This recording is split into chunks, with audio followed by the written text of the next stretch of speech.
J.R. Cortez has his long hair tied up in a ponytail. It's smooth, or in Spanish, liso. He wears one silver cross earring and chipped royal blue nail polish. What's good, player? Chillin', chillin'. He's joking with his player, friend player. about a bet they made a while ago. Can I get paid? Can I get paid? They both spend a lot of time at the same hospital on Roosevelt Island. When I was in Goldwater Hospital, he was the only realest person that I met in there. Just keep to himself, cool, calm, and collected. Roosevelt Island is different than the rest of New York City because a lot of the apartments here were built with low counters and wide doors, so people in wheelchairs can live on their own. You thought I was gonna be stuck in the hospital. I was like, I bet you $20 that I get my apartment. Next you know, like a month later, I end up leaving. He lost the bet. And now he don't want to pay the bet, but that's okay. He's my man. You know, somebody else, I want my money. Even though JR's building is accessible for him, it's not really his type of scene. Because it feels like a nursing home. There's not much on Roosevelt Island. I stay home most of the time. Roosevelt Island is a little creepy. There's a lot of old and sick people here. Walking down Main Street is like walking down a hospital hallway. How many brothers and sisters do you have? I have a twin brother and an older sister. Cool. And your twin brother lives here? He lives in New York, but he's upstate New York locked up. He took advantage of life. I took advantage of my life. Now he's locked up, and I'm in a wheelchair. I didn't choose this. God chose this. My choice was to be dead. You know, but he gave me another chance. JR grew up in the Bronx and had it rough. He dropped out of high school, had no job, and his family put him down all the time. They were like, oh, you're a loser, you're low life, you're a bum. He was depressed and used a lot of drugs. Like his twin brother, JR had been in jail and didn't want to go back. He told us about one night he was really depressed, getting high by himself on top of an 8-story apartment building. And then the police found him there. They were about to arrest him. So since, I was on the roof and all the cops had me surrounded, I said, let me just end it right here. And then I jumped. The fall left him paralyzed. Why did that happen, or why did you decided to do that, or was it an accident? No, it wasn't an accident. And when you got to the hospital, in your mind, what did you think? When I was in a coma, it's like, I don't know who, God, whoever, told me when I wake up, something will be wrong with you.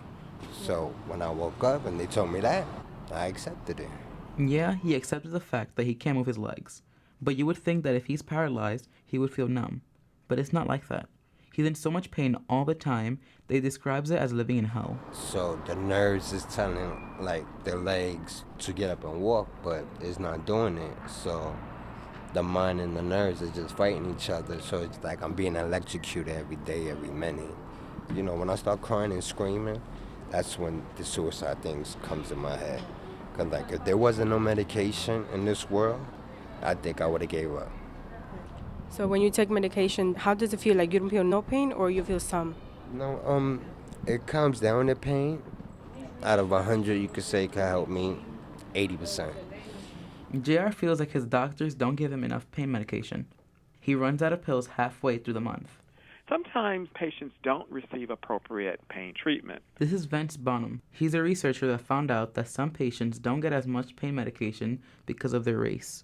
So my study was really to understand the disparities in pain treatment based on race and ethnicity, and to identify what were the causes of those disparities in pain treatment. Like, what would be some of the circumstances that would cause doctors to not want to prescribe their patients medications? Well, one of the major ones is addiction. But there's other issues also, concerns about appropriate use, whether the medications would be given to others or sold, whether the physician perceives that the pain is real. And that's the problem. How could a doctor know?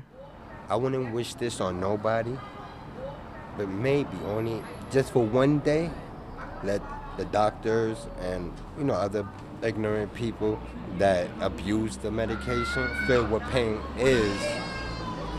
Because if they felt what the pain was, they would help me more. That's why I hate when doctors say, oh, I understand what you feel. You don't understand because you're not in my predicament. Right now, JR doesn't have a nurse or a home attendant to help him out at home. The cleaning is the hard part.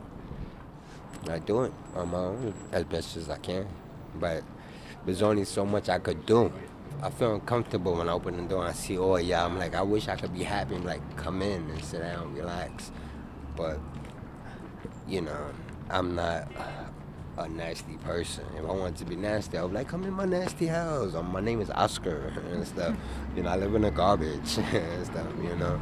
But I'm not like that, you know. It seems like in a lot of ways, JR needs more help than he's getting. Even his wheelchair is falling apart and he can't afford to fix it. Well, walking, I was a bad person. But now I calm down a lot. And there's some of my things I used to do, like lying, stealing, beating up people or whatever, all that comes right back around. Somehow, some way, it could take a year, it could take 20 years. But everything a person do, it comes right back around. Are you a miracle believer? Yes or no. I guess to each his own. Some people get miracles and some people don't.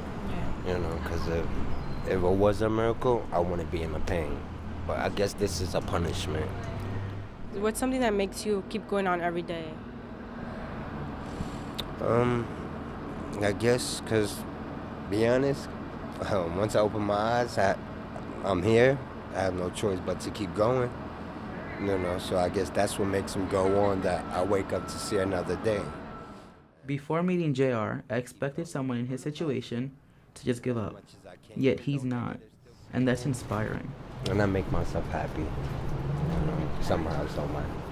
So if I put a smile on your face, it makes me happy. You know. Even though he's living in so much pain, he still wants people thinking about suicide to know that life is worth living. So what's good with you? You maintain her? And he has to remind himself of that every day. Nah, you the player. I'm not the player. I want to be just like you. For WNYC, I'm rookie reporter Devin Osorio. I'm rookie reporter Mary Lopez. I'm rookie reporter Mary Mendoza.